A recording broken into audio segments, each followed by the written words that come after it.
Ibihe byiza cyane mukunzi wa Kigali Tube, ibihe byiza cyane wowe udahwema kudukurikirana umunsi ku wundi, ni by'agaciro. Komeza uzajye udukurikirana natwe, ntabwo tuzahwema kuguhereza amakuru y'imyidagaduro azajya bagezweho, haba amakuru yo mu Rwanda, muri Afrika ndetse no ku isi hose. Icyo usabwa ni kimwe gusa, ni nayo nkunga ikomeye twebwe tuba tugusaba, ni ugukora subscribe kuri Kigali Tube, hanyuma ugakanda n'akazogera kugira ngo buri nkuru yose izajya ijya kuri YouTube channel yacu uzajye uyibona mu bambere gatanu kuri gatanu. Reka nizere kumeze neza cyane. Mbere gukomeza na story ngufitiye uyu munsi nkubwira what is really going on. Hari company imwe rukumbi ifasha abantu kohereza ibintu hanze y'igihugu cy'u Rwanda cyangwa se kubitumiza bikava imahanga bikakugeraho mu Rwanda mu minsi mike kandi ku giciro kidasanzwe. Iyo company nayindi yitwa Frame Shipping Limited. Uramutse ubakeneye wahamagara 0788678790 ubundi ibintu byose bigakomeza kugenda neza cyane Reka nizere ko ukomeje kugubwa neza cyane. Ibintu ni show papa, ibintu ni show sana. Yitwa wayz. Uyu ni umuhanzikazi njye mbivuga mu buryo bwanjye bwa fresh sana. Ubundi yarababwira ngo wayz niwe muhanzikazi utazigera ubura mu mitwe y'abantu uko byagenda kose. Ntabwo azigera ava mu mutwe wacu uko byagenda kose. Uyu ni umuhanzikazi wajaje. Noneho Ariel wayz arakwibwirira ngo nkora ibintu mu buryo bwanjye, ndetse ntabwo nshaka kuzigera uvuga ngo wayz ni umuhanzikazi umeze nka kanaka. We arakubwira ngo ni wayz ukora ibintu bye kandi udashaka ko hari umuntu n'umwe w'umuhanzikazi umugereranya nawe. Yakoze indirimbo yitwa La Vida Loca. Ubundi La Vida Loca bishatse kuvuga ngo crazy life. Iriya ndirimbo ubundi ihita ivuga ubuzima bwa wayz. Ni umwe mu bakobwa baduhereza show bya hatari. wayz abanyarwanda benshi bari bafite ibibazo bamwibazaho cyane, ibintu bijyanye n'ubutinganyi, ibintu bijyanye n'itandukana rye na Juno kizigenza. N'umukobwa abafite amakuru menshi yo kumugarukaho, ni nayo mpamvu turi kumuvugaho nonaha. Numwe mu bakobwa baba ari trend cyane. Rero tugiye kugaruka kuri wayz. Ni inkuru nyinshi cyane tugiye kugarukaho. Kubye na Juno, ese wayz abivugaho iki? Ibintu by'ubutinganyi wayz abivugaho iki? Ese ku bintu byo kugaragara yatingana n'undi mukobwa muri video yitwa 10 days aheruka gushyira hanze. Sa video yagiye hanze, sa video, sa good video by the way, yagiye hanze mu minsi yashize, iri kuri ibye yitwa Love and Rust. Ubundi umuhanzikazi witwa wayz aratwika kugeza no ku izina yita ibye yise Love and Rust. Rust muramibasobanurira inshuro nyinshi cyane. Ubundi Rust ni strong sexual desire mu cyongereza, no kuvuga ngo ni ubushake bwinshi cyane bwo gukora imibonano mpuzabitsina. Nicyo Rust bishatse kuvuga. Hanyuma wayz mu bibazo byinshi yabajijwe ndetse akabisubiza fresh sana, yavuze ku mubano we na Juno. Benshi kubera kumenyera aba bahanzi yaba wayz ndetse na Juno kizigenza nk'abarutwitsi, kenshi iyo batangaje ibintu muri iki gihe baravuga ngo ni prank. Rimwe na rimwe bazajya banatubwira ibintu biri serious tugire ngo ni prank. wayz yatangaje ko ibi ngibi bitari prank, yari amarangamutima y'abantu babiri bari basanzwe ari inshuti, bikaza kurangira bigiye hanze ndetse bakitwara nk'abantu. wayz arakubwira ngo I am a human being, ndi umuntu. Biriya bintu rero byabaye byari byo, ntabwo byari prank.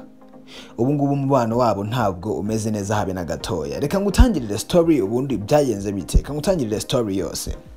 Byatangiriye ku mbuga nkoranyambaga, abantu bavuga ngo wayz ntabwo ameranye neza na Juno kizigenza, kubera ko twari tuzi ko wayz ahantu henshi abari kumwe na Juno kizigenza, aho Juno ari abari kumwe na wayz bari inshuti cyane ku buryo bahoranaga hafi ya buri munsi mu bikorwa byinshi bigiye bitandukanye, mu bitaramo bakabatumira kubera indirimbo bari barakoze yitwa Away.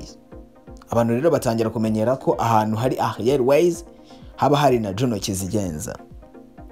Hanyuma mu minsi yashize nibwo hatangiye kujya amakuru hanze ku mbuga nkoranyambaga, abantu bavuga ngo ashobora kuba atakiri kumwe na Juno. Nubwo batigeze batangaza ko bakundana, ndetse bakajya bavuga ko ari aba best friend mu interviews menshi, bakavuga ko yes ni best friend wanjye. Juno nawe akavuga ngo Juno ni best friend wanjye. ariko hari ibindi bagaragaza. Nibyo ushobora kuba inshuti n'umuntu mukagaragara muri kumwe ndetse inshuro nyinshi, ariko uburyo bo bagaragaraga bari kumwe ntago byari best friend gusa. Nayo mpamvu abanyarwanda bavugaga ko bakundana ahubwo batarashaka kubishyira hanze.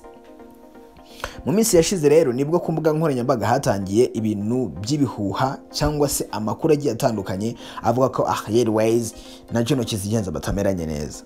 Uwitwa Dekati Babalao niwe wasaga naho aciye amazimwe ari mu bantu agaragaza fact zigaragaza ko aba bahanzi batari gucana uwaka. Hanyuma uwitwa Dekati yagaragaje ibimenyetso byinshi birimo no kudafollowingana kuri Instagram.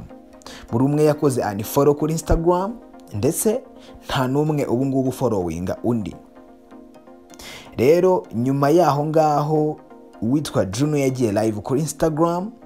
Live nyine avuga ibintu byinshi, avuga ko yatandukanye na Ariel wayz. Akimara kuvuga ko yatandukanye na Ariel wayz muri comment z'iyo live arandika ngo gatane n'u Rwanda abwira Juno kizigenza. Abantu barabibona. Bukeye muri iyo live, reka ndeke kuva kuri iyo live ntababwiye aka kantu. Uwitwa Juno kizigenza yatanze nimero za telefone za Ariel wayz kuri iyo live yakoze kuri Instagram. Nk'umuhanzi nk'umustar, nimero ze ntabwo ziba zigomba kubonwa na buri umwe wese.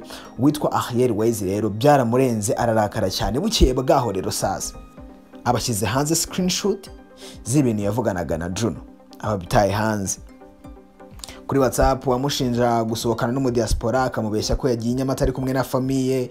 Ibintu nk'ibyo byose biba bigiye hanze, abantu barabibona ndetse banarakarira Juno kizigenza kubera ko yaciye inyuma Ariel wayz agasohokana n'umudiaspora bakajya Gisenyi ku mazi, nyamara yari yabeshye Ariel wayz kari kumwe na famiye Inyamata.